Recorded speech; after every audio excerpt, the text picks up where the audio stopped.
I'm versatile. I'm the type that make your granny go get a pound and break it down. Now let's talk about it. Now let's talk about it. Can I show my full throttle? Now let's talk about it. We're gonna stop for a commercial break. Full throttle. See, when you drink Red Bull, that's all you full of is bull. When you drink amp, that's all you is amped up. But when you drink full throttle, this is what you give the ladies at night. The full throttle. And then you be like this. And she say, man, what's wrong with you? You say, I'm still throttling, baby. Still Where throttling. is AA right now? Man, this ain't about no AA, man. This is about NA. Donnie, you know what we tell the newcomers when they come to the convention? We tell them to keep coming back, keep coming back, keep coming back, keep coming back, keep coming back, keep coming back, keep coming back, keep coming back. Remember when we came to NA, we wore the frown, we didn't know what was up or what was going down. Our arms was folded, yes, we was mad about what happened to our life. It was really bad, but with good holy direction, we could live the dream. We could KCB, stay clean on the screen, or do some service work. If you don't know Jack, get a sponsor, get a home group, and keep coming back. Keep coming back, keep coming back, keep coming back, keep coming back, keep coming back, keep coming back, keep coming back, keep coming back. You gotta keep coming back, keep coming back, keep coming back, keep coming back, keep coming back, keep coming back, keep coming back. Remember when Elon Musk is from Africa. Really? Elon Musk is South African. Really? I did not know that. Did you? I did not know that. African Americans are real. Keep coming back, keep coming back, keep coming back, keep coming back, keep coming back, keep coming back, keep coming back. You gotta keep coming back, keep coming back, keep coming back, keep coming back, keep coming back, keep coming back, keep coming back. Remember when we was new and we didn't know how to act? Our predecessors told us to keep coming back, and the more we kept coming, we learned the theme. You gotta keep coming back and come back clean. The war is over, have a seat, don't run, don't hide. Get a coffee, buckle in for one hell of a ride. Expressing gratitude with hugs is a great impact. Don't use no matter what, and keep coming back. You keep coming back, keep coming back, keep coming back, keep coming back, keep coming back, keep coming back, keep coming back. Come on, come on, keep coming back. What's really good? It's your boy. I'm looking at the wrong camera. Okay. What's really good? It's your boy Capital DC. The camera's right there. We are back with another episode of Let's Talk About It. It's your boy Capital DC presents. We got the one and only ODG Cash in the back. You know what I'm saying? Check out them tracks. And ladies and gentlemen, we got the one and only Don Rappin Juan, Don C, world traveler, entertainer. You know what I'm saying? My dad. You know what I'm saying? The biggest accolade is that he, you know, he put up with me all them years, you feel me? So, you know, we just wanted to do a quick one and get in here and just talk a little bit about manhood and trials and tribulations and stuff like that. I think my dad has a really interesting story, so right now, you have a good one too. But respectfully, no, seriously, I just wanted to kick it with you for a minute to like talk a little bit. So my first question would be,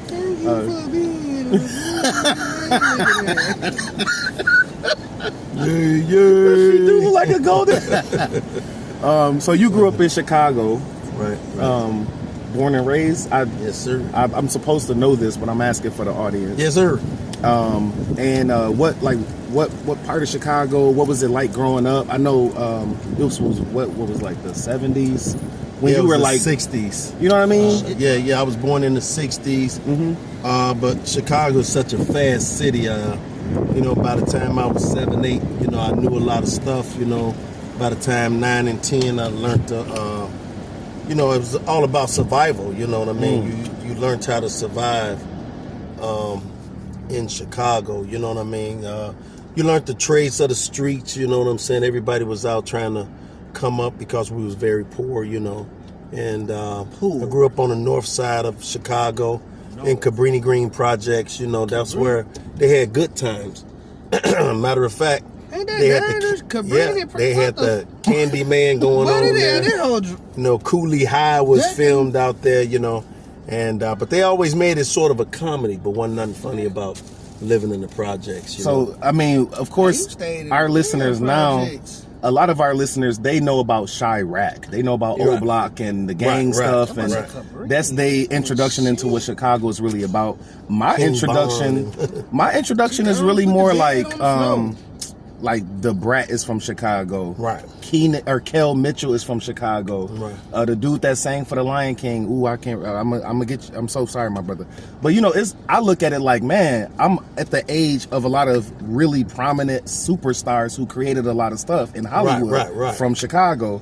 So that's why my conversation about Chicago probably wouldn't be the same. Right, absolutely. You know what I mean? So what was it like at that time? Was it like bang bang shoot 'em up, or was it community? Did people? Yeah. Well, you know, coming up, Was it You any know, happiness or joy happening? yeah, or? coming up during the '70s, you know, we was out playing ball a lot. You know, it was a lot of fantastic sports figures. I'm talking about growing up in Cabrini. I mean, we was doing stuff. It just couldn't be videotaped. You know, and it was a kid out there named Ron.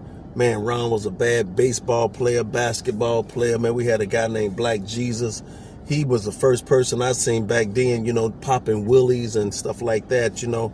But Ron was real good at fighting, and we used to watch that, you know. It was something to do always. You know, we played softball, baseball. You know, it was basketball. It was always something to do. It was a guy that came over and taught us tennis. You know, believe it or not, I know how to play tennis real good. Oh, we gotta you play. know. I'm nice. Yeah. Trust me. I'm nice. So, you know, it was like a lot of stuff going on, you know, but, you know, it had a lot of, you know, banging going on, you know, and, you know, as little kids, you know, when certain people came around, you know, they would say, yo, man, you know, here come the gangsters. And, you know, we would kind of like scatter out like roaches. and go home. Yeah, you got to run on in the house. But sometimes you would witness some tragedy, you know, because it happened so fast, you know. It was a lot of stuff going on, like Chirac is going on now, Chirac or whatever. But all of that stems from, you know, back when we was growing up. It's way more dangerous back then. No cameras. Yeah, right. It was back real then. dangerous. Yeah, no That's what I'm cameras, saying, like, no nothing, no. Spanked Like on a daily I work with the basis. kids, bro. So I always look at it like, if this brother had basketball and community, and I know stuff happens here too, where Right. stuff happens everywhere. But how did you get from the community aspect to the like the gang stuff? And you know, you said it was a lot of banging. I know personally that was a part of the family's life and some of that. So I just wanted to hear you talk about it. So I don't get well, crazy. you know, really, like my brother, I got Don't say another brother. no We look a names lot alike, you know. Yeah. And so he had joined the nigga, I gang, know, and he you told used us to- to stay out of the gang. That's what he- Oh, wait a know, minute. and That so sounds like what you were saying, That's bro. the reason he. Nigga, I know used to woo. Nah, you said you said you That's all I know. you told me a story that you said you ain't want your brother a part of the lifestyle. Right. That's what my dad was just saying. His big brother didn't want him to be a part of it. Like, okay. Right. So he got into the gang, and it gave me a chance to kind of grow. You know, it was like Superfly, the Mac, you know, all of that stuff came out, and you know, they was asking, hey, what you want to be in life, you know? Alive, and they say you damn right, alive like a mother. Mother was saying, hey man, what you want to be in life, man? You want to be a doctor, lawyer? I wanna be you know, and it was alive. like, Shit. I want to be one of the Don't cool shoot. pimps and players, you know what I mean? Wow. Because that's what I seen, and it was something that I figure I might can do. Cause a guy told me, say, come here, little. He said, man, you know what I'm saying, man, you could do this thing, you know what I'm saying? And he walked me, and he was teaching me and talking to me. I didn't know at the time that he was schooling me to, you know, come down this road as a pimp player, you know, Lacing you and a up. cool ass hustler, you know. And so I grew up like that, you know. We pitched pennies, you know. A lot of people shot dice, you know what I'm saying. I had a chance to experience being a loner because I would want to leave the projects.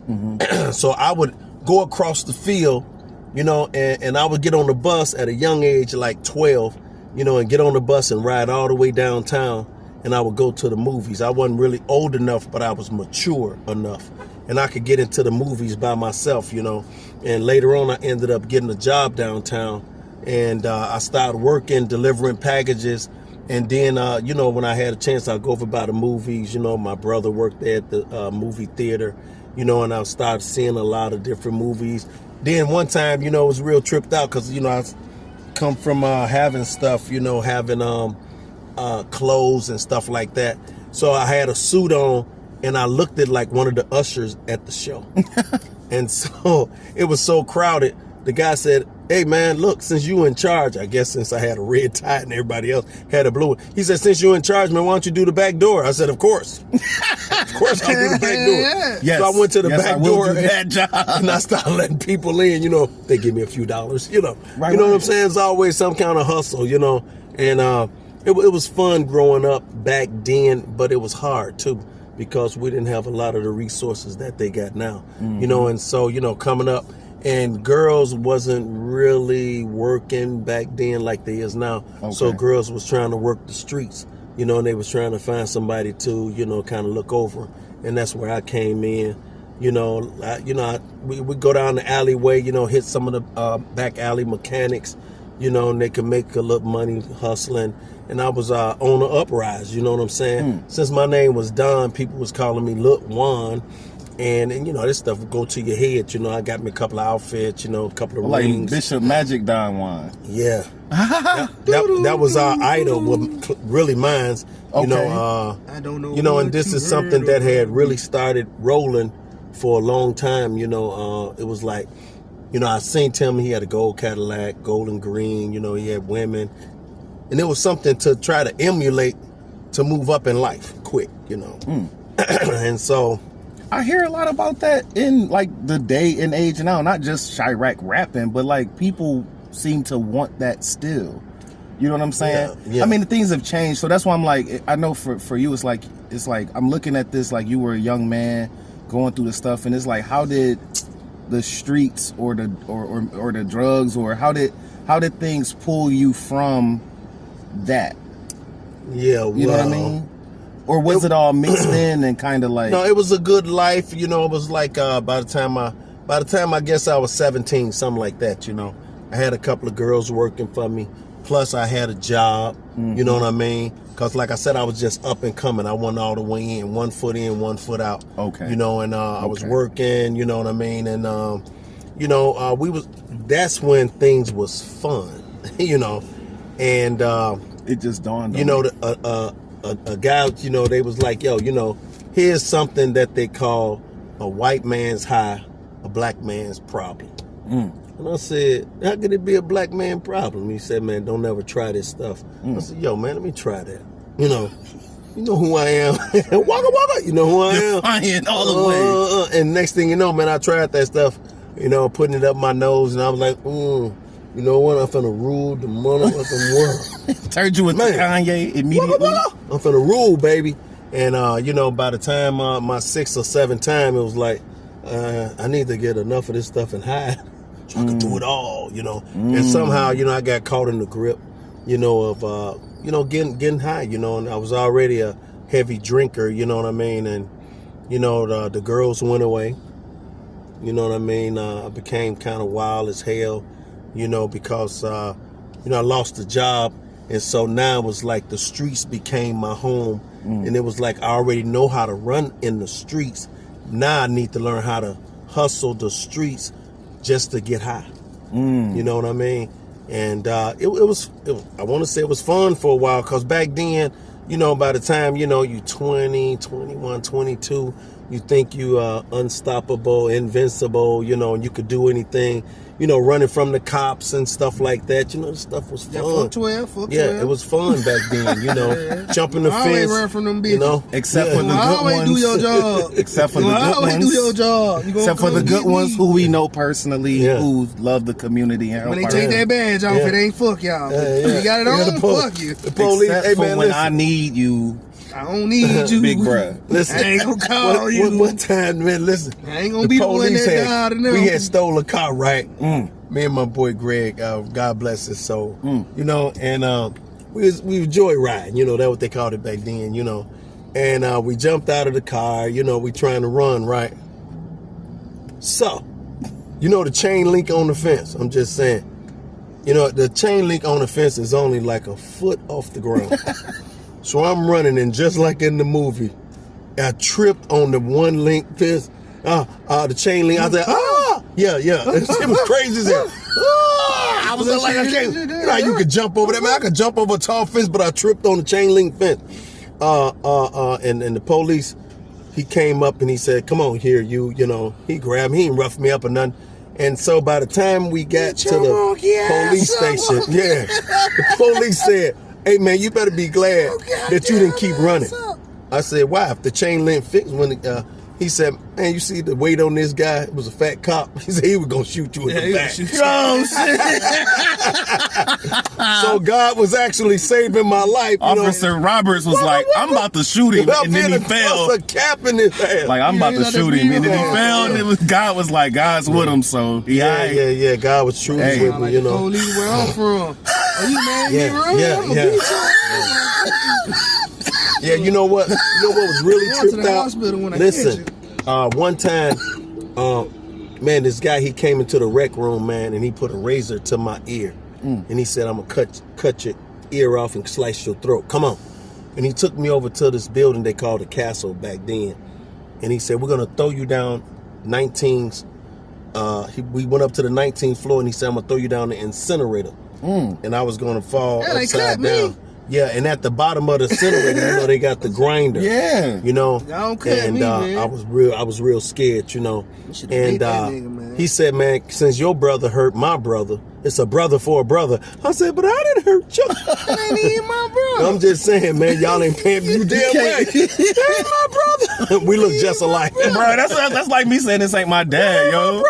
Shit. So anyways, dude had the razor, and he asked his brother, he said, "Yo, man, should we kill him now and then throw him or throw him alive?" And I was like, "Oh, damn." And so I don't like none of them choices. This guy came to the door, he opened the door, he said, "What the hell going on out here?" He tried to kill me. And the dude had the razor, he said, "Man, this," and when he took the razor from my ear, pow, I took off. I bet. Man, I hit the stairs, and we used to play the stairs. Y'all know the project game. You grab the stair bars, and you slide down 13 steps, boom, until you hit the bottom. And I did that 19 stories down like that. Ooh. Yeah, God was with me, You scared, you do a lot of shit. Man, yeah, left a lot of waste in that hallway. I bet. And, thank God I got away, but it was stuff like that, A lot of times I got a lot of friends who didn't get away. I got a lot of friends who died. A lot of people got shot. You know what I'm saying? A lot of murder was going on. One young lady was found in the sewer, with 3 shots in her head. And, it was just a guy got shot by the swimming pool. Another guy got set up. They shot him. We was just standing outside. You know what I mean? And a good buddy of mine, we had went to see Return of the Jedi, me and old David. And next thing you know, they said my man E had got killed. And this guy was telling, he said, "Man, the shot came from over there." And pow, you seen his lip bust open. And they shot him as he was trying to explain what had happened. Man. We all ran in the building, and so, yeah. It kind of seemed like that one way to tell nigga talk to me. It came from over fam. It was rough, but it is what it is. And we found that it was some dude trying to get initiated into the game, so they said, "Hey, kill somebody over there." Right. And it was random. Yeah. So it was life like that. He talking anyway. So a lot of times, getting high was the thing to escape from all the madness that was going on a daily basis.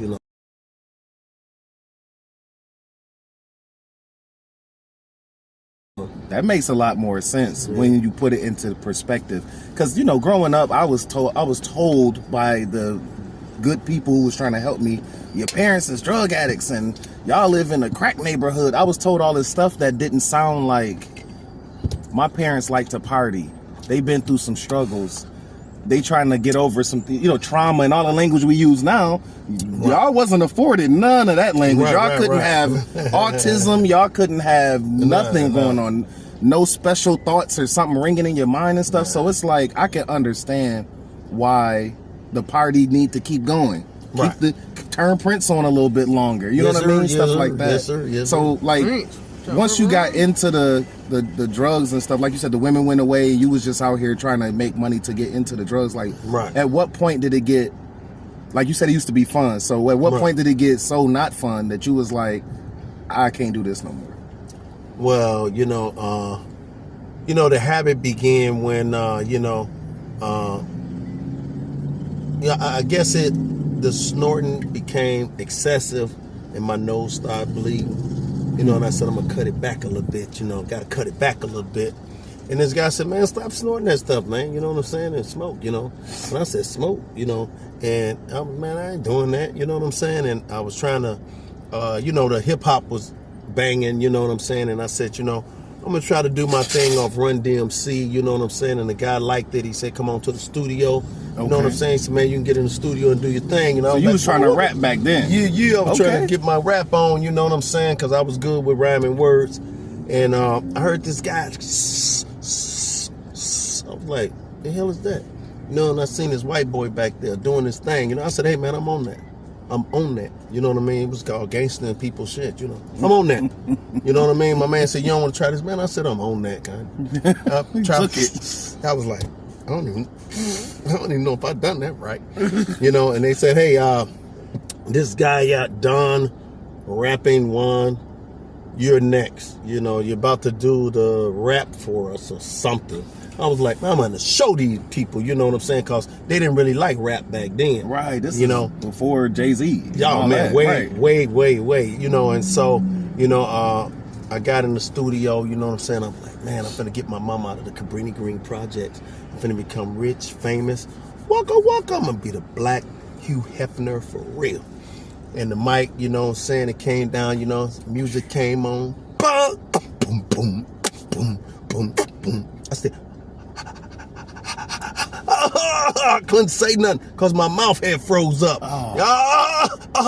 You know, and they dude in the earphone said, if you're gonna do the rap crap, I mean, come on now. I was like, wait a minute. Me, you know, me, you know, let's try that again. No, Ray, me. Boom, boom. He said, look, man, you gotta leave. You know, come back next week. You know, I was like, and that's when I found out that using that stuff, it'll mess your life up. You know, and my mouth had froze. I couldn't say nothing. You just couldn't take no more steps in that direction. Right, I couldn't hardly say nothing. It froze my mouth up. But the problem was, by next week when I was supposed to went back, I had done got into the grips of it, you know, because it started becoming such a habit of getting high. I couldn't leave out of the room. The lady was downstairs. Don, you want us to take you downtown? I'll be in a few minutes. You know what I'm saying? Just couldn't leave where you was. I couldn't leave, you know. Yeah, man. It had done captured me, and at that time, you know, it started becoming necessary. It was necessary for me to get high every day, you know. And it was like I didn't want to get high, but I needed to get high, and I had to get high because it was something in my mind telling me, get high, you know. And no matter what, you know, we called it the big general man, you know. Man, look here, you ain't got to wash up. No need, you'll be right back. And I leave out the house in the morning and won't come back till about 4 in the morning, you know. And I didn't go to sleep. I just kind of fell out. Right. And when I came to, woke up, it was time to get back out. To it. Yeah. It was real rough set, you know. I mean, it's like when I hear it from a not involved perspective, I'm like, that's hustling 2.0. You know what I mean? Like when you hustle so hard and you stay humble. Well, when you hustle so hard that you literally pass out, and then when you wake up, the hustle is like right back to it. Yeah. You know, so knowing you now, after that, it's like, I'm like, oh wow, okay, so you had the hustle, you had the drive, you had the stuff to get things done. You want something, you gonna get it, goddamn. Right. You know what I'm saying? So it's like, at what point was it so bad that I think you were explaining that. What point did it get so bad that you was like, I gotta stop doing this stuff, period? Okay, yeah. You know, well, I had a chance and opportunity to get better, but it wouldn't let me. You know, it was like, man, you need, you know, don't even worry about it. You're going to be all right. You know, and I got put out of my house. You know what I mean?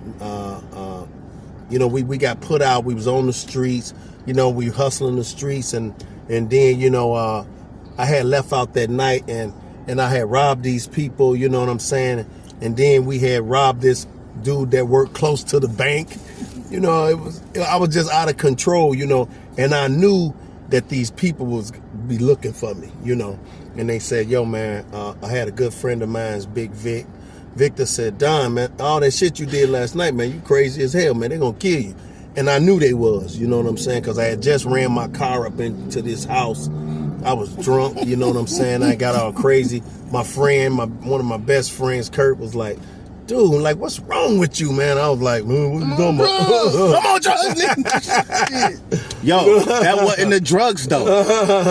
That was without God. Without God, I would run my car into your house, son. Man, it was crazy. It was crazy. If it wasn't for this man, I sure wouldn't. I'd have been running my car into your house, I swear to God. I said, man, this stuff here is so crazy, man. So look, my boy Vic said, it's a family tradition. He said, yo, man, you got to get out of here, right? I was like, yo, man, I got to get out of here. So I got me a train ticket because my woman, Taquita, she had done moved to Buffalo. And I said, what I'm going to do, I'm going to go out there, you know. But, you know, right at the end, you know, I said, I'm going to just get high a little bit before I leave. And then I got high off all the money I had and whatever else I had. And all I had left was my train ticket. And I said, you know what?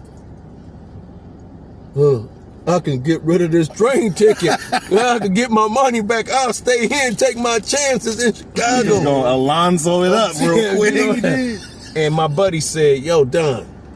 He said, man, what, how come you ain't at the train station? I said, I'm going to go as soon as, but you could buy this ticket. I'm going to go tomorrow. He said, you want me to buy your ticket? I said, yeah, man, I'm going to go tomorrow, I promise. He said, come on, man, come on. I said, come on, wait. He said, man, don't worry about it. Come on, I got some money for you. I said, what? You got money for me? So he took me straight down to the train station. I'm like, what the fuck? Get some money, get your ass out. So he said, man, here goes some money right here. Get on the train. And take your ticket. So the train conductor, they took my ticket. You know, they used to get the ticket right to the train conductor. And now I can't get the ticket back. He gave me a dub. I was like, this is it. You know, but I was like, I got a dub. Right. And I got on the train, man, and I was so geeked up at the time. I bought a couple of drinks on the train to calm down, and the train brought me to Buffalo. You know, and when I got to Buffalo, shout out that nigga, man. Yeah, whoever that nigga is. I thought that for nigga sure. care about you. Yeah. Thanks, Vic. That's my man. I thought for sure, man, that I had left. The Vic that I know? No, he in Chicago. Okay. That's my boy. Okay. I ended up, man, like when I got here, I thought I was doing good in Buffalo, but, you know, I was still drinking, you know, and then the drugs came right back, you know, and the next thing you know, shit, the police came to the door, you know what I mean? Ain't you the guy? I was like, no, that ain't me. That ain't me. That was like, come on. It took me to jail, you know. Then I got out, you know what I'm saying? And for some reason, it seemed like I was going to jail and I would get out. And one time, I remember when the Buffalo Bills was playing Houston, and they was behind. I think it was almost one of the greatest comebacks back in 92, 93, something like that. I think it was 93. And, you know, man, I was so messed up and tore up, and I was doing all kind of silly stuff, man. The police pulled up, and they ain't even opened their car door. They just said, hey, Don, get in the back seat. I was like, oh, man, just wait. Because I had some bets. I had crap everywhere, you know what I'm saying? Drugs was everywhere. You know, I was hiding drugs, so when I come over your house, I can get them. You know, I was kind of bugged out at that time. And I had to go to jail, and I ended up in jail. I think Daryl Talley was there, you know. Matter of fact, I know he was. He was in the next cell. Daryl Talley in here. You know, and he was a little disorderly that night. It was a night I remember, and I said, I got to do something better with my life, you know. And the guy at the car wash vouched for me because I ended up stabbing this guy with a screwdriver. Of course. You know, it was just all kind of stuff. I was out of control, you know. And man, yeah. And so the next thing you know, man, I went to this rehab. You heard him. Nice. And hey, little book. We said screwdriver. Listen, Phillips said. Phillips screwdriver. It was a flathead. A flathead. Yeah, it was a yeah, flathead. you was really wildin'. But anyways, I ended up going to the rehab, man. And Sheesh. this girl, she said, yo, you know what I'm saying? You should get with me because I can make money, da-da-da-da-da. And I looked at her and said, Booger, do you know who I am? You know, because I thought I was that, and all of that. And, you know, so she had ended up telling the people at the rehab that I tried to rush her, you know. Like I was trying to get at her. I was like, man, I wasn't trying to get at her. You know what I'm saying? Right, man. Shit, I'm going to put that booger on the strip. You know, man, you better say that, man. I was like, and you know, that mother booger, walla walla. I was all, so the guy you know, they was at the rehab. I was way out in Rwanda somewhere. I got hoes everywhere. Man, and I told him, yo, man, I tell you what, just give me my motherfucking screwdrivers back. You know, I was using the screwdriver to break in the house. You know how I go. Here now, do you? You know, and they sent the security to put me out and shit. Security, they opened the door, they put my ass out, and they threw me the screwdriver. What, you rump? You know, the crazy bastard. Get on back to whip. Yeah. And then I had to catch a bus all the way back. So I got back, and you know, I tore myself up all that night. I ended up at the city mission. You know what I mean? I was at the city mission. Yeah, with the screwdriver. Bruh. But they wouldn't let me in with them. Not with Screwy and Flatty. So I had to hide the screwdrivers outside. Then I ended up picking cucumbers. And, you know, this place came, you know, to this place came and said, and we're going to try to help y'all out. Anybody in here got a drug problem? My mind said to say, yeah, I got a drug problem. God damn it, I ain't got none. That's my motherfucking problem. That's what my mind said. My problem is I ain't high right now. You feel me? So I said, no, don't say that. Don't say that. Don't say that. Just raise your hand and tell them, yeah, you got a drug problem. One of the things that really stuck in my mind, I remember one day I was out in the streets, man, and I ain't had nowhere to go, couldn't get in nowhere, you know, and some told me it was a 20 under this mud. It's a 20 right there, I know it is. So I started digging in the mud. It started raining. I said, the rain is coming because they don't want me to find that 20 in the mud. I kept on digging in the mud, and then this dog came out. I said, oh, damn it. And, you know, because I'm scared of dogs. You know, a few people done sick them on me. Get your ass away from my house. Anyways, the dog looked at me. Yeah, I'm one of them people, too. I do that. The dog said, get your ass. Dog said, Don, what the fuck you doing out here? And I said, oh. Dog said, man, I got to take a piss. Peed upside the tree, looked at me, said, all right, Don, see you later, I'm going in the house. And I looked at the dog, man, and started crying because I ain't had no house to go into. I was like, even the dog got somewhere to go and I don't. You know what I mean? And so when I woke up, I ended up in, cause I passed out from malnutrition and dehydration. So. You started digging your own grave in the middle of the street. Yeah. You know, it was just a tragic, you know, it was a tragedy, you know, and, you know, by the time I was in one of them rehabs, and I remember seeing OJ in the Bronx. Simpson? Like OJ Simpson, yeah. The juice. Yeah, and they was following him when he was loose. And I had got out. And I got with this girl, and she said she wanted a drink. And I told her, I don't drink. But I'll buy you one. But instead of getting a half a pint, I bought a pint. And she said, well, pour me a drink. I said, let me drink some first. So, you know, I had fell off just like that, you know what I mean? You know, and it began the crazy run again. You know, and it was only until, you know, I ended up back in the rehab. I went back. That's when I went to that place. And that lady, she said, I'm going to give you this one chance. She said, I'm going to give you this one chance. That's when she pulled a rap sheet. She was like, this was when Main Street was the spot to go to, right? Yeah. She said, I'm going to give you this one chance. And thank God I never looked back from there. You know what I mean? How long ago was that? That was in 1994, September the 12th. Woo! One of the best days of my life. It was like a rebirth day for me, you know. Okay. And so, yeah, you know, it's been a struggle, you know, but not as bad as it could be because, you know, it's other things to look at, other things to do, you know what I mean? And my own remember wins of where my life was at. I definitely don't want to go back to that crap. What it feel like to go through withdrawal off those type of drugs? You know, that's a mean thing because, you know, we do go into a withdrawal. It hurts. The drug that I was on was a mental withdrawal. You know, a lot of drugs, you know, is a physical withdrawal. You know what I mean? Drugs I was on was like a mental withdrawal, and it plays in, you know, your mind playing tricks on me, you know, because it'll tell you, yo, you know you bad.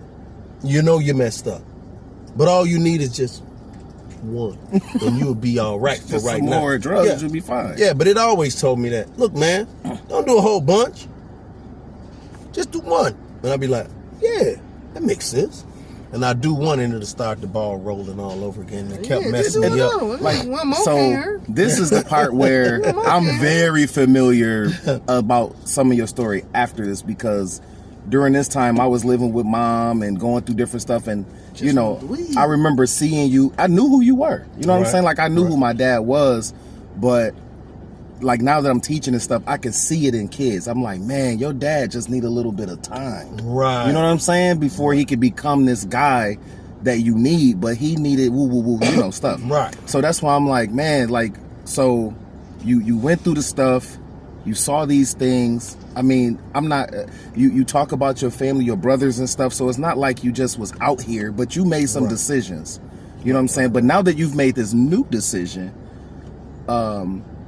what would you say is something that you could share with maybe not young people, but like the I know it's a recovery house nearby with like teenagers that be there. Right. Like, what would you say to the teenagers, college students, maybe some people that's in that younger realm who they use drugs to get away from the stuff they saw? Maybe some, I know some young ladies, and we don't have to dwell on it, but it kind of shook my spirit. The girl was like, you don't know how many times I woke up with my panties around my waist. Right. Or my ankles, and I was just like, because I don't live like Right. From somebody else taking them down and doing whatever they want, bro. Right. And that's why I'm like, drugs when they did this? no, these we'll talk. We gonna come back and talk about this topic because you hit the drugs. And then no, you listen, let me. with your pen around No. That's what I'm saying. I only referenced it because I referenced it because my dad knows. Right. I never got into doing stuff to people when they wasn't conscious or. Right. I'm a good dude. I ain't saying you. I know. That's what I'm saying. I'm explaining it to him because it's like he know that I'm like, what? No, right. You know what I'm saying? You mean to Right. tell me? And it's like, that's so regular that I didn't know how regular it was. Right. So for these young people who might be smoking weed, maybe popping a couple pills, you know what I'm saying, doing a few things, and that might be attached to it. What could you share with them from your experience? And you wake up with your goddamn panties by your ankles. Nah, bro, this is not Stop doing that shit. No, it's not about the drug. That conversation we gonna have. My message. Bro. That ain't about drugs, y'all. We gonna have a different conversation. Stop. What I would say is, a lot of times, you know, it be the people that's probably drinking because drinking sends you insane. You know, and it's actually like you're like Dr. Jekyll, and then the alcohol turn you to Mr. Hyde. You know what I mean? It's like, you know, the drugs will do the same. Don't get it twisted. You know, but like, you know, once you get caught up with these drugs, a lot of times it's hard to stop. You know what I mean? But the people that's still doing it, you know, you do drugs to escape reality. And a lot of times when you escape reality, your fantasy comes in. You know what I mean? And the fantasy says you should be able to do this and that, and it start directing you into a different kind of behavior. Absolutely. Your behavior start changing and you start doing crazy stuff. You know, thank God that I didn't have that, you know, into my story, you know, because I was just blessed like that, you know. Right. But a lot of people wasn't, you know. And so, you know, I was grateful, you know, to start trying to share with a lot of our younger crew, you know, listen, it seemed like the weed is good to just do your thing. Some people don't have the problem or issues that I got. I got this thing in me. It's called addiction. You know, I'm one of the addicts, you know what I'm saying? And drugs triggers it. You know what I mean? It's like, you know, if all three of us sit here and have a glass of wine, you drink your wine, you might be like, hey, baby. You drink you some wine, you be like, woo-soo. I drink my wine, I'm gonna be like, I need to bust a motherfucker in the head. I'm be like, for real, I get violent. Right, I'm following up with you, but I didn't come up with the idea that I was feeling pretty good, actually. Man, I get violent like a motherfucker. I need to hurt somebody. Matter of fact, I need another one. I need another drink. So that you don't go hurt somebody. No, so I'm going crazy out of my damn mind. Oh, so I can really... Right. Now that after the next drink, now I'm so he needs his villain elixir? What is this? I'm so damn high and shit. Look, For real. Look at Chris. Right. It turned me into a damn monster. Chris like that LeBron had me on that, you know what I mean? I was about to dunk on a nigga. Yeah. That shit be having me. That's why I'm just saying, see, I understand. You might can do it. Oh yeah, I can have a But drink I of wine can't. and go sit down I'm talking somewhere. about it triggers that addiction part in me, like I said, and it turns me into somebody that I really don't want to be. Because once I start, see, you done drunk your drink, so, man, what you up to do? Man, I'm gonna go to the house, my wife, I'm gonna chill out. I'm like, fuck that. I ain't finna go in. You know, I gotta get, now I want me some crack. I gotta go rob motherfucker. See the dude, pop, hit that motherfucker in the head for real. You about to go get some money, so I'm gonna rob somebody. I'm finna steal a car. I'm finna, you know, because it triggers a uncontrollable urge to get that to go. Man, you know what I'm saying? It's so off the porch, up. A lot of people is not like me, but some of y'all is. Right. Some of y'all is like me. You know, we have allergic reaction to drugs. You know, and as they say, you know, as soon as I use drugs, I always break out in handcuffs. You know, I'll be back in jail and shit. I break out in handcuffs. Yeah. So, you know, I just don't do it. That made you know me what I itch. mean? You know, I go to church and I talk to my pastor. You know, I talk to my spiritual advisor. You know, I got a guy who's guiding me. You know what I mean? When I start thinking insanely, you know what I mean? Don't be afraid. Yeah, because a lot of times, look, it don't be just. Call us. It don't be just the fact that I'm messing up when I'm using drugs. It be like my attitude and my actions. You know, it start connecting with my fantasies. You know, in my fear. Yeah, you know, it'll turn me on to somebody that I don't want to be, and so that's why I'm just saying, people like me, we don't do it, you know, because we know what you damn right. You better say it. You know what I mean? Yo, Chris turned up. Turn you into somebody you don't want to be, and you can't come back. Chris like, who else want to beat somebody's ass besides me? Right. I be sober. Like that. You know, I don't be Full throttle is the only thing that I do now. I done stopped smoking cigarettes. I don't smoke. Don't do nothing. Don't drink no beer. I do my full throttle. This is what I get the girls at night. I can vouch for something though. As a person, like I said, so when I was in high school, you were going to meetings, 90 days, 90 minutes, and right. You know, you were really heavily into reading a book and talking to other people. And as a kid, I was like, man, my dad's not spending a lot of time with me. He's spending time with these people. You know what I mean? Because I was young and I really didn't understand, from my perspective now, the godly work you were doing then.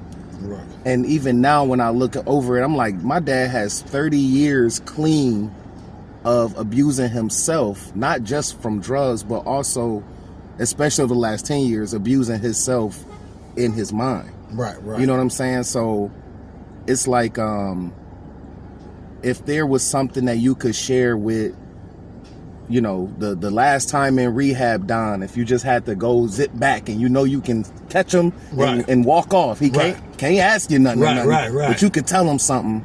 Yeah. What would you tell him compared to what you know now? Well, you know, let me say that it's real important for us to try to help somebody, you know, to give back what was so freely given to us and to guide other people.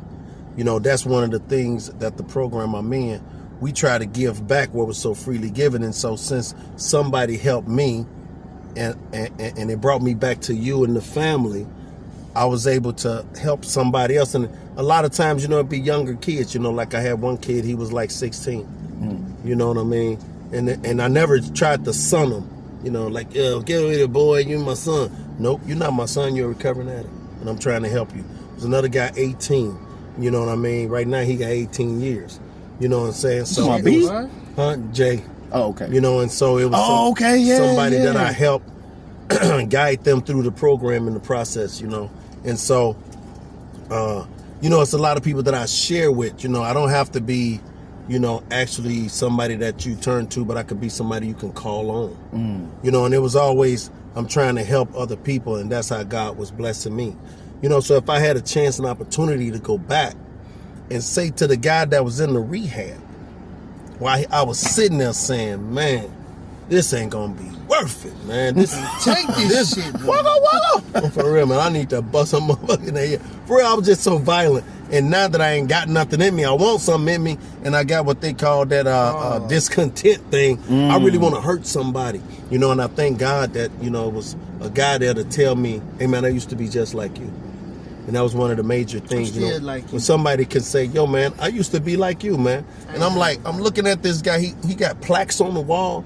He's sitting behind a desk. Man, you could never be nothing like me. He said, man, go out on the street and ask people if they know anything about cheese. Why I gotta go on the street? Because that's where he lived at. So I went on, man, man, you know anything about cheese? And my man said, man, that dirty, rotten bastard, man, he think he dead. He think he dead. Because he was so low life, you know. Right. But, you know, pushing cart, you know. Wow. And I said, wow, they remember him, but they don't know him. Right. They remember how he used to be and what he used to be. What he was telling me is that, man, if I put the drugs down, you know what I mean, get with God, get with the process and the program, you know what I mean, you could turn your life around too, do a whole 360. I didn't believe it, but I would tell that guy, hey, Don, this journey that you on, one of the greatest things you could do for your life, it could help you. I try my best to share the same thing with my son. Mm-hmm. You know, I try to share with you, yo, man, you know, you could do this, do that. Just remember who I was.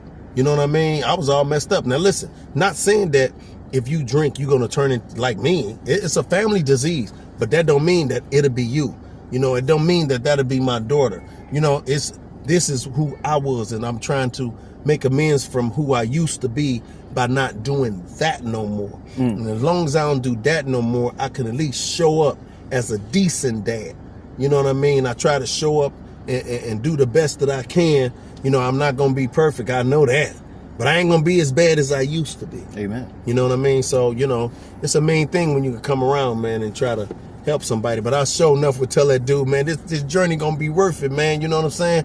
You're going to be in here and be turning up. You know what I'm saying? Man, he saying the wrong thing. He told yourself the wrong thing. He probably told yourself, man, cut the bullshit. No, Put seriously. that shit down. But nah, for real though, because our generation now, Dad, for real, our generation now, we need to hear some of the, we need to hear some of the accolades and some of the things. So if you had to go ahead and tell young Don, like, bro, if you stay, this, these are the things you might see. What's some of those things he would see? First of all, I would tell him, hey man, first of all, hey man, you might run into some of the nicest people. It's on drugs. No, the nicest people that's clean and believing in God. You know, and stop trying to treat everybody that like they're beneath you. You need to start trying to look at people and see what God is trying to get you to receive from other people, because God talks through people. And then I would tell them, hey man, look, I know right now you want to be the player of the universe. You want to be the player of the month. You want to be the pimp of the year. But God got something way better than that, son. So what I found out is that, you know, I'm friends with the king. That's a friend of mine. He owned a jewelry store, you know. And I've been out to his house and he stayed, you know. The King of Diamond King? Yeah. You know, real fancy. Shout out to King of Diamond. Yeah. Know what I mean? And everybody at the store, those are my friends, you know. Lower them prices. And, you know, you got some of the best prices now. You buy one, the other one is half price. You know what I mean? How about And the other so, one free? you know, I met a young lady. She's from, I met a young lady, man, listen. And me and my uncle Tyler was together, right? And I was hanging in Chicago, you know, and we was walking around on the north side, you know, way up north, you know, and we seen this beautiful building. I was like, dang, look at that building, man. That's a nice, man. Let's take a picture in front of him. And so this young lady walked up. She said, would you like me to take both of y'all pictures? I said, yeah. And so she took our picture. She said, I used to stay in that building. I said, what? You used to stay in that building? She said, yeah, that used to be the Playboy's mansion. Oh. Yeah, and she said I was a playmate. I was a playgirl that used to live there, you know, and she was with Hugh Hefner. Oh, wow. One of my idols, you know. That's and so, yeah, man, it was kind of crazy. And I would also say, you know, you might not know here in Buffalo, it get real cold by the time it turned December, you know, November, December, we might have snow and ice. But I would tell them, man, you could leave Buffalo fly clean to Florida, where it'd be 75, 80 degrees. And I've been blessed to be able to take my son there, and so he can enjoy some of the nice trees, nice weather. And we went over to the beach. There was young ladies running. Oranges. Man, ladies was running around and they he talking about oranges, you know what I mean? We talking about peaches, you know what I mean? We talking about peaches. Yeah, but they were running around, they swimming too. I would also tell them, hey man, look here. I always wanted to be a rapper, but I always wanted to say stuff like how down I am, how cold I am, I pulling women, how, I'm gonna be the pimp of the nation, the king of the universe and all that crazy stuff. But it was one day when I heard God say, yo, son, you need to talk about how good this program has been to you. And I said, oh, well, I'll write that up when I wake up. And I heard him say, well, I already woke you up. It's time. And I got up, and I started writing. And I was writing, and it was like I wrote a wrap up overnight. And it fitted the music, and it was called Practicing, and it just, what I found out is that I have more fun today. And I might not be famous and rich, but I'm rich in spirit, and I'm real familiar with my family and my friends, you know what I mean? Which is more important to me than, trying to be someplace else, having to drop a pill or something, trying to keep up, And so I've been able to rap about the process that I'm in recovery, and share with people, go all around. I would tell that dude, man, whatever you do, try to enjoy this, man, because I never thought about going to Hawaii ever in my life. You went to Hawaii, my boy? Yes, sir. And I seen them girls. Been to Canada, my boy? Waka waka. I was in Honolulu. You been to Canada? Go ahead, yeah. Let them know. Yeah, let them know. I've been in Canada. They said, hell nah. This man is a world traveling.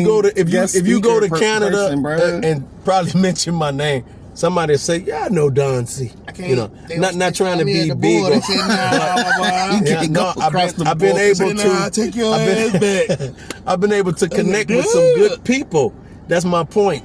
I've been able to connect with some good people. Is that and these people is some good people that will help you instead of hurt you. You know what I mean? If you mention my name in the right setting, people will take you in. Oh, Don? If you know Don, that means you're a good person, because Don know good people. You know what I mean? And it'd be stuff like that, Yeah. And so I ended up in Paris. I went to see the Eiffel Tower. Stood on it. You know what I mean? Took some pictures. Some beautiful women out there. I went to I went to Barcelona, Spain. I wanted to see them girls flipping. Yeah. I wish I could have seen some of that, but I didn't. But it was just nice being there. I met a lot of friends, the people I connect with. Matter of fact, I had ran into this guy. He was from Niagara Falls, and we was able to get a room together. You know what I'm saying? A lot of times, I don't know if you know, like when you go out in the streets or whatever, you go in a different neighborhood, everybody is your enemy first before you can make friends. Mm-hmm. But in this process that I'm in, when I be around people, everybody is my friends. And if I could stay with the program, they would never become my enemy. And so, it's been man, I've been over to California. I've been to Malibu over there where that movie Men, Live Men. Oh, 2.5 Men? 2.5 Men, yeah, I seen his house. We was Charlie up in Sheen. Charlie Sheen. We was up in San Francisco. I got a good friend down in San Diego. His name Turi. That's a brother from another mother. Wazoo! Got an uncle over in L.A., over in Temecula. I had a great time. I stayed in California for a couple of weeks, and just all over the place. I went to Santa Monica. I went to a lot of different places. I got a friend. He lives in on the east coast of Indiana. Got a lot of friends now in Chicago. It ain't about no banging or nothing. It's all about just getting together, trying to save somebody else's life. I got some friends over in Cleveland. A lot of good friends. Big shout to What's Cleveland. up, Cleveland? What's up? Know what I mean? St. Clair, I had a chance that we went up there and had some fun. Yeah, we performed up there. Yo, listen, what my dad not telling you is that he had a chance to build a relationship with his son that I will admit openly that it's been rocky up and down, left and right. I've been upset. I've been happy. But I know my dad. And no matter what, I can always appreciate the fact that he didn't just get clean and then run off somewhere.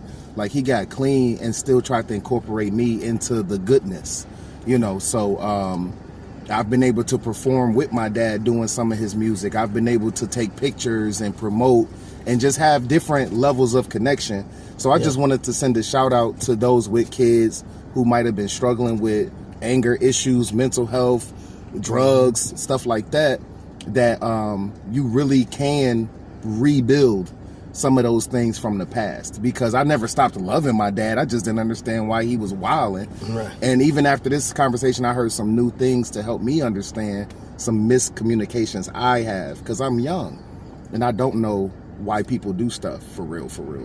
You know what I'm saying? So sometimes just this communication will help. So anyway, I just wanted to pass that little piece on. Shout out to those who helped you out, Dad, because yes, sir. Like you said, I have a lot more,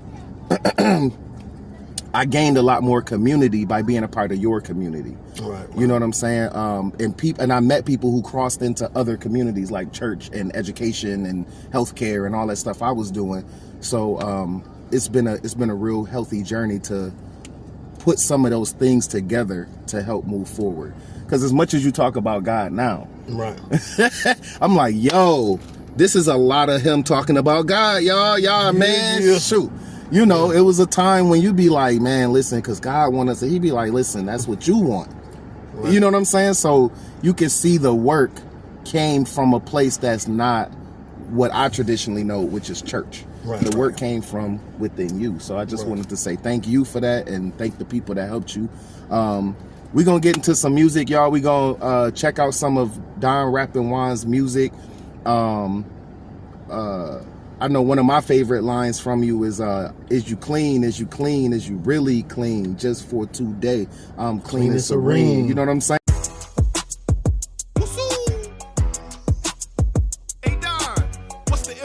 For the Zoom morning miracles. Morning miracles. You know, early in recovery, I was really struggling. Now I'm staying clean. My life is really bubbling. I got a home group sponsored. Basic tech, service life, step work. You know I'm staying clean. I know that's right. Queen Esther asked me to speak, not Smitty. This is how I got to Atlantic City. Annette ain't a damn thing you could do about it, but the best part of waking up is morning miracles in your cup. Addicts out there ain't doing nothing but cheating. The newcomer's most important person in the meeting. When I first met Alice, she was sweet. That's a shocker for the love of the fellowship of Mani Nabaraka. Melvin's in the gym, no one else can compare. He's sharing ESH, walking like he's going somewhere. Warren's in the mix, people playing him slim. Wanna say to Warren, shine a light on him. I'm DIJ, I don't play, there's no way I could ever leave Zoom or delay when I pray. G.O.D. get off drugs. I'ma say anyway, I'ma keep coming back. I'm staying clean all day today. I recover with the week, that's right. I make raps to keep my recovery tight. I got a home group sponsored, basic tech, service light, step work. You know I'm staying clean. I know that's right. Tanya's on the flight. She spoke the other night. She's doing her thing, staying clean, spinning green. Carla be sharing her truth. Coletta be busting it loose. Pam is cheering. Raleigh is sharing. Bernadette, she's next. Lisa is carrying. Me and Chuck be singing. Bells are ringing. Old school recovery. Charles be bringing. Don't use no drugs. I'ma make this plain. It's the clean time countdown. Don't miss the train. Zelfina's on the west coast, getting out the cold, but she's still recovering with morning miracles. April got hope. Her hands is moving. Literature is dropped. Man, she be schooling. This guy make the basic tech sound cool. Everybody in the house say rah. Running from death, being chased by life. I'ma say this one, sweetie, I'ma say it twice. This guy make the basic tech sound cool. Everybody in the house say rah. I'm DIJ, I don't play, there's no way I could ever leave Zoom or delay when I pray. G.O.D. get off drugs, I'ma say anyway. My name is Don Rappin Juan, I'm staying clean all day today. Yes, sir. And I be thinking of that sometimes, even though like you said, like I do have a glass of wine or what have you from here to there. Right. But even in trying new stuff, I'm like, well, my dad went through some of this and came out of it. Right. So let me try to monitor how I'm getting into, you know what I mean? Like you said, absolutely. It's not like your kids are going to have you there. Right. So you got to give them the tools and give them the best you can. And at one point, I probably would have been beating people up if my dad didn't change his life, because I agree with some of the stuff you be saying. I'd be like, yeah, jump on him, let's do it. Yeah. And it's like, okay, wait a minute, Dad's right. I remember one time I was going to jump on a mentee because he didn't pay me for some artwork. Right. And you was like, well, I mean, you can do that, but what if you are successful? And I was like, oh, I never thought. What if I get over there, he opened the door, I hit him in his head, he stumbled back, hit his head on the table, have a brain aneurysm. You're going to jail. Forever. Gorilla nigger, black evil, genius, master's degree, sir. Buffalo State student. Like, oh no, not me. Right. So, you know, and me and the brother have squashed things and got friends again, all of this stuff. Absolutely. So it's like, a lot of times, I don't think people see there can be a better thing when they in those situations. So I'm hoping people learn something through this. Absolutely. Anything else you want to leave people with, or something you want to say to folks? We're about to get up out of here, and I appreciate you so much. Yes, sir. Yes, sir. Yo, you know, one of the things that I've been blessed with is the ability to talk to my son as another young man, not just trying to say I'm your dad and you listen to me, you know, because that's how I grew up. I grew up with my father ruling the house, you know, and that's how I ruled my house. And so today I'm grateful that I remember teaching you and your sister, when you get your house, you don't let nobody come and take over your house.